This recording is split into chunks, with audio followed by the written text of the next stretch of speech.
അവിയലില്ലാതെ എന്ത് സദ്യയല്ലേ? എല്ലാവരും സദ്യയിൽ ഉണ്ടാക്കുന്ന ഒരു വിഭവമാണ് അവിയല്. പക്ഷെ ഓരോ നാട്ടിലും പല രീതിയാണെന്ന് മാത്രം. ഞാൻ ഉണ്ടാക്കുന്ന രീതി ഇതാണ് ട്ടോ.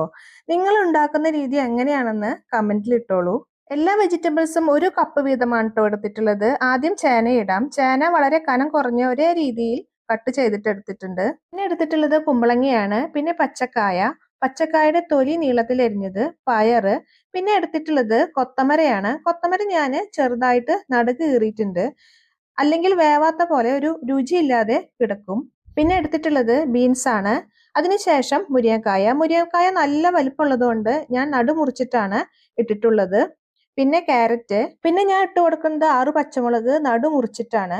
ആവശ്യത്തിന് കറിവേപ്പില ഇട്ട് കൊടുക്കാം. പിന്നെ 1 ടീസ്പൂൺ മഞ്ഞൾപ്പൊടി, 1 ടീസ്പൂൺ മുളക് പൊടി, 1 ടേബിൾ സ്പൂൺ വെളിച്ചെണ്ണ, ആവശ്യത്തിന് ഉപ്പ്. ഇതെല്ലാം ആഡ് ചെയ്തതിന് ശേഷം കൈ വാഷ് ചെയ്ത് മിക്സ് ചെയ്തെടുക്കണം. പച്ചക്കറിയിൽ ഉപ്പും പൊടികളും വെളിച്ചെണ്ണയും എല്ലായിടത്തും പിടിക്കുന്ന വരെ മിക്സ് ചെയ്യണം. പച്ചക്കറികൾ കട്ടായിട്ട് പോരുത് കേട്ടോ. അതിനുശേഷം കുറച്ച് വെള്ളം സ്പ്രെഡ് ചെയ്തിട്ട് കൊടുക്കാം. പിന്നെ ലോ ഫ്ലെയിമിൽ മൂടി വെച്ച് വേവിക്കണം. പച്ചക്കറികൾ വേവുന്ന വരെ ഇങ്ങനെ കുടഞ്ഞു കൊടുക്കണം. അധികം ഇളക്കിയെടുക്കുമ്പോൾ പൊടിഞ്ഞു പോവാതിരിക്കാനാണ് ഇങ്ങനെ ചെയ്യുന്നത്. പച്ചക്കറിയിൽ നിന്ന് വെള്ളം ഇറങ്ങി വരുന്നത് കൊണ്ട് വെള്ളം അധികം ചേർക്കേണ്ടതില്ല. എല്ലാ കഷ്ണങ്ങളും നന്നായി വെന്ത് വന്നിട്ടുണ്ട്. ഇനി മിക്സിയുടെ ചെറിയ ജാറിലേക്ക് 1.5 കപ്പ് തേങ്ങ, 4 ചെറിയ ഉള്ളി, 1 ടേബിൾ സ്പൂൺ നല്ല ജീരകം എല്ലാം കൂടി ചതച്ചെടുക്കണം.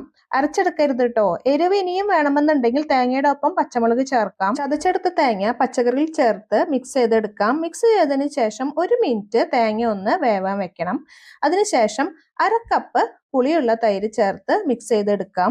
ഉപ്പ് കുറവാണെങ്കിൽ തൈര് ചേർക്കുന്നതിന് മുന്നേ തന്നെ ഇട്ട് കൊടുക്കണം കേട്ടോ. തൈര് ചേർത്ത് മിക്സ് ചെയ്തതിന് ശേഷം തീ ഓഫാക്കാം. അതിനുശേഷം 1 ടേബിൾ സ്പൂൺ വെളിച്ചെണ്ണ, 1 പിടി കറിവേപ്പിലയും ചേർത്ത് ചെറുതായി ഒന്ന് ഇളക്കി ആ ചൂടിൽ ഒന്ന് അടച്ചു വെക്കണം. ചെറുതായി ചൂടാറിയതിനു ശേഷം നമുക്ക് വിളമ്പാം. എല്ലാവർക്കും അവിയൽ ഇഷ്ടപ്പെട്ടെന്ന് വിചാരിക്കണു. ഇതുപോലെയല്ല ഉണ്ടാക്കുന്നതെങ്കിൽ ഒന്ന് ഉണ്ടാക്കി നോക്കിയിട്ട് കമന്റ് ഇടൂ കേട്ടോ.